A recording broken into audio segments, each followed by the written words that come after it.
नुसतेच पैसे साठवून काय होणार आहे? किमान 2-3 वर्षांनी नंतर ते डबल तर झाले पाहिजेत ना. हो, आणि ते होतात. माझा स्वतःचा अनुभव आहे. मी मोस्टली गोल्ड आणि सिल्वरमध्ये इन्व्हेस्ट करते आणि मी पाहिलेलं आहे, सिल्वर आणि गोल्डमध्ये इन्व्हेस्ट केल्यानंतर ते 2-3 वर्षांनी आरामशीर डबल होऊन जातात. आज 4 एप्रिल आहे आणि गोल्ड आणि सिल्वरचा रेट मी इथे खालती डिस्क्रिप्शनमध्ये दिलेला आहे. हीच रील आपण कनेक्टेड पुन्हा 4 महिन्यांनी बघूयात. आणि तुम्ही जर तुमच्या कॅपॅसिटीनुसार, कन्व्हिनियन्सनुसार गोल्ड आणि सिल्वरच्या रिंग्स किंवा बिस्किटमध्ये इन्व्हेस्ट केलं असेल तर 4 महिन्यांनी त्याची किती व्हॅल्यू झाली हे आपण बघूयात नक्की. तेव्हा नक्की तुम्ही तुमच्या कॅपॅसिटीनुसार, कन्व्हिनियन्सनुसार आणि तुम्हाला जर आवड असेल तर गोल्ड आणि रॉ सिल्वरमध्ये इन्व्हेस्ट करा.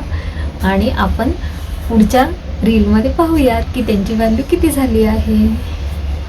ही इन्व्हेस्टमेंट टिप मी मुद्दामून तुम्हाला दिली कारण का माझा स्वतःचा अनुभव आहे. ही एकदम चांगली, परफेक्ट, भारी इन्व्हेस्टमेंट टिप आहे आणि ह्याच्याशीच रिलेटेड माहिती मी पुन्हा माझ्या रील्समध्ये इथे तुम्हाला नक्की देत राहील, जेणेकरून तुम्हाला पण भरपूर फायदा झाला पाहिजे.